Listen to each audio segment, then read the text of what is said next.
para sa mga nakapag-verify na ng account nila, no? Sa mga nagmimina na dyan, para makapag-receive kayo ng BTCS, ito yung ating minimina, BTCS. Ito yung Satoshi. Para makapag-receive tayo niyan, i-click nyo lang to, receive BTCS. Yan. Ngayon meron akong 57 blocks. Huwag nyo na paabuti ng 150 yan kasi kusang magsususpend yan. Dire-diretso pa rin siya magmamine pero hindi na siya lalagpas ng 150 blocks. So hanggat wala pa sa 50 blocks, 150 blocks, i-receive nyo na. Ito sa akin 57 blocks, i-receive ko na yan. Yan yung minimina natin, Satoshi. Dito yan pumapasok sa BTCS. Ngayon wala na siyang block, mag-aantay na naman kayo na after 10 minutes ulit. Ito yung countdown nya, next block. Antay ulit tayo na next 10 minutes hanggang sa mapuno na naman to ng blocks at receive ulit natin. Ngayon lang kadaling magmina ng Satoshi.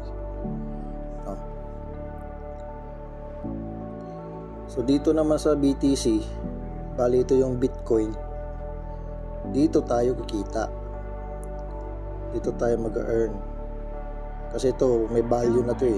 Itong minimina natin sa Satoshi wala pang value yan, zero pa yan. Antayin pa natin magka-value yan. Gaganda naman sa app na to kasi nga habang nagmimina tayo ng Satoshi ng BTCS, may option tayong mag-invite no, para mag-earn tayo ng Bitcoin, ng BTC. Optional lang naman yan kung gusto mo lang naman kumita kasi ito legit na nawi-withdraw to, diba? Imagine nyo na lang sa ibang app nagmimina lang kayo pero wala kayong mag-withdraw dun, panay-antay lang kayo ng value na lumabas. Dito habang nagmimina tayo, ito libre lang to kahit wala kang invite. Dito sa BTCS magmimina yan, automatic yan.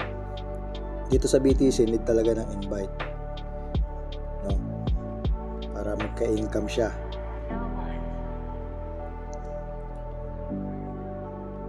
Ngayon kung may invite na kayo, titingnan nyo na itong mining factory. Ito yan, papasok yan yung makikita yung invites level 1 tsaka yung level 2 mining factory. Dito rin kayo magre-receive ng recruit reward na Bitcoin. Dito yan. Ito naman yung mga ways niya paano siya mag-receive. Yan. Once na nag-invite kayo, papasok yan sa level 1 nyo. Yan yung direct invites nyo. At once na nag-start na mag-mining yan, magkakaroon kayo ng recruit reward. Ngayon pag itong mga to nag-invite, yung mga invite nito nag-start na rin mag-mining, papasok yan sa level 2. Yung mga reward yan dito rin papasok sa kanila sa level 1 na to. Dadagdag yan, kagaya nito 40. Ngayon ito isa 84, meaning may na-recruit siya nung nagmina na, pumasok na rin sa kanya, nabigyan din ako 84. Yan, i-receive mo lang yan, tap mo lang yan. Yan, dito yan pumapasok sa BTC. Next. Yan, tingnan nyo to, dito yan papasok sa BTC. Yan, 9322 na siya. Next. I-check nyo lang to lagi kasi maraming page din to . Next.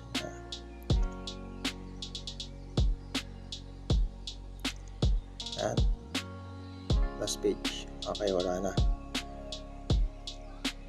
So pag may invite lang kayo magkakaroon ng ganito, no?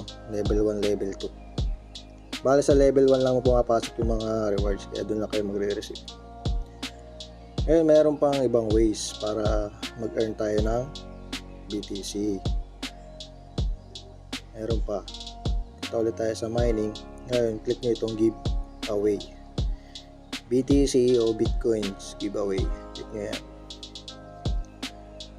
Kaya may 600 available votes ako. Meaning, nung nakaraang linggo, may na-invite akong 6 katao kasi 100 votes per 1 invite. No? Kapag invite ako ng 6 na katao, nung nakaraang linggo, kaya may 600 votes ako. Lalabas lang tong 600 available mo next week na. No? Ngayon, nung gagawin mo dito, since may available ka kang votes, click mo lang to, mamimili ka ng letter dyan, bahala ka kung ano yung napupusuan mo. Pero diskarte ko naman dito, nahati-hati ko yan para walang talo. 200 ka dyan, ito 200 ulit, ito 200 pa rin, no?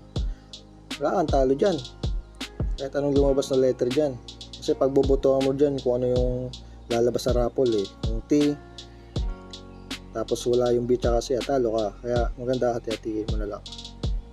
Ngayon, itong 888 na to, every Sunday lang to. Malay mo maswertehan mo to. Every Sunday yan, 88 USD yan. Katumbas na 44,000 pesos yan. Ito, nasa 4,000 to. 88. Dito naman makikita mo yung mga napanalunan mo. Yan. Sa akin, $1, 0.1. Yan. Ganun lang kadali yan. Aantay mo lang siya. Mag-vote ka ngayon. Ang result niya is alas 8 ng gabi. Alas 8 ng gabi lalabas yung result niya. Ngayon ito yung parang ano niya, parang kodigo sa araw-araw na pag-invite, pag-votes. Sa Wednesday, ang pwedeng manalo ng $8 ay 100 people lang. No? Sa $1 naman, 1,000 people. Ito, hindi makikita yan. Saturday naman, may 88 tayo, pero 10 lang kukunin. Sa Sunday naman, ito nga yung 888 na to. Yan, every Sunday yan, 5 people lang yan. Laking pera yan. So malay natin, di ba? Ayun. Ngayon nakapag-votes ka na, antayin mo na lang yung result. Alas 8 ng gabi. Ngayon, kung gusto mo talagang kumita ng Bitcoin, ito yung mga miners mo. Kung sakaling may miners ka na, dito makikita yan kung ilan na yung total lahat. Ngayon, gusto nyo talaga kumita ng Bitcoin, kasi optional lang naman to kung gusto nyo lang Ito yung recruit miners. Click nyo lang itong tab na to. Yan, recruit miners. Kopyahin nyo to, copy URL. Copy nyo yan, copied successfully. Pwede nyo i-post yan sa mga group ng Facebook. Gawa kayo ng invite banner nyo. Ito, may poster din kayo. No? Pwede nyo i-screenshot to. Yan, para ma-scan nila kung gusto nilang i-scan. Copy nyo lang yan, then paste nyo na sa mga FB group, saan para makapag-earn din kayo ng Bitcoin, no? Kasi ito talaga makakapag-withdraw ka dito. Ngayon, kung mag-i-invite na nga kayo, bigyan nyo sila ng gift card nyo. Yan, gift card. Ito, gift card. Itong tab na ito, gift card yan. Meron kayo 10 gift card yan. Yan.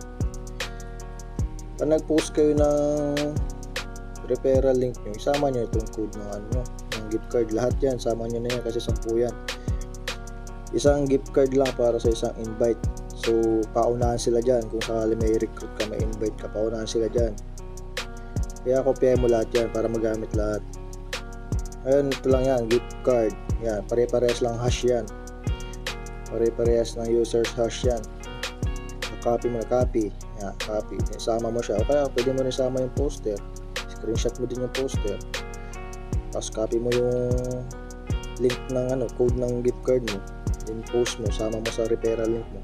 Lagay mo lang siya ng banner na nakalagay gift card. Itong gift card na to para to sa hash natin, no, sa pagmimina, para ma-enhance yung speed. Same dito sa hash card. Ito yung hash card. Ito namang hash card na to, para ka lang naglalaro dito ibigay mo lang yung link mo, tapos mag-initiate ka, tapos mag-initiate hash card ka. Dali lang naman to Ngayon sa akin meron akong isa, tamang-tama, mali-discuss ko sa inyo. Itong hash card na to, isa rin to sa magpapabilis na ating pagmimina, no?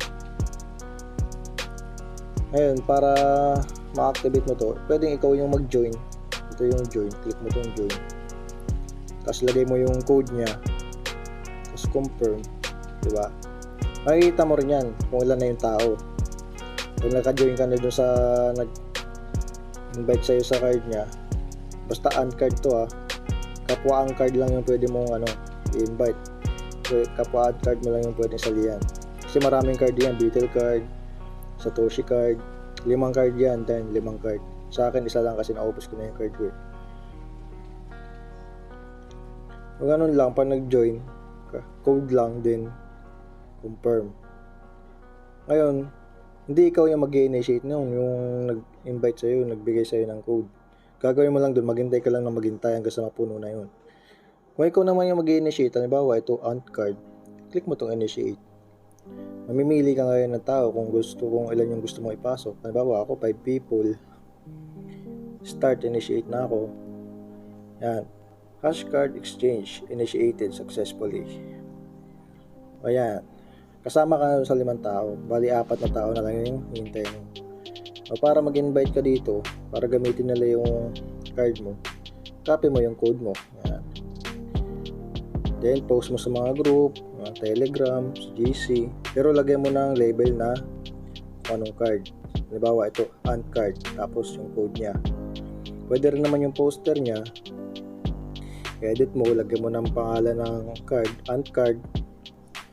Post mo sa GC, sa Facebook. Tapos, ilagay mo sa caption yung code para easy copy na lang. Copy paste. No? Yun lang. Hanggang sa mapuno yan. Pag yan napuno na, ikaw ngayon mag-initiate. Nandito yung initiate niyan. Initiate hash card. Ikaw yung mag-initiate kasi ikaw yung nag-invite. Ikaw yung nag-initiate ng card. Pwede ka rin mag-share ng code mo dito sa chats. Yan. Makikita mo yan dyan. Pwede ka rin dyan mag-share ng codes mo. Halimbawa ako, pinapit ko yung code ng ant card ko. Lalagay ko ant card. 4 slot. Paste ko yan. Maya may sasali na dyan. No?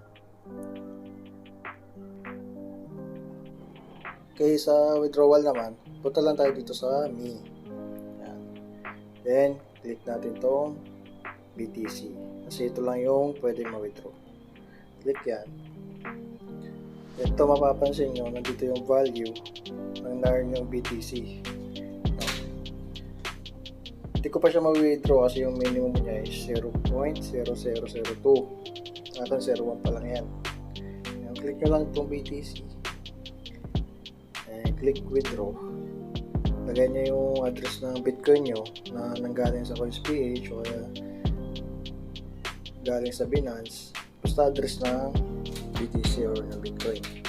Nandito yung minimum amount. Ito nga yung sinasabi ko na 0.0002. Click nyo lang itong all. Yan.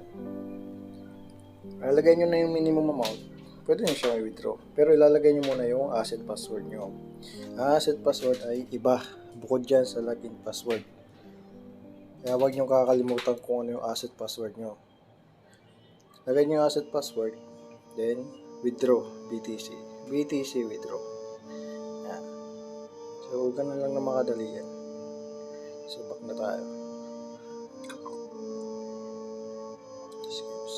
Okay. So, yun lang guys, no? Happy mining.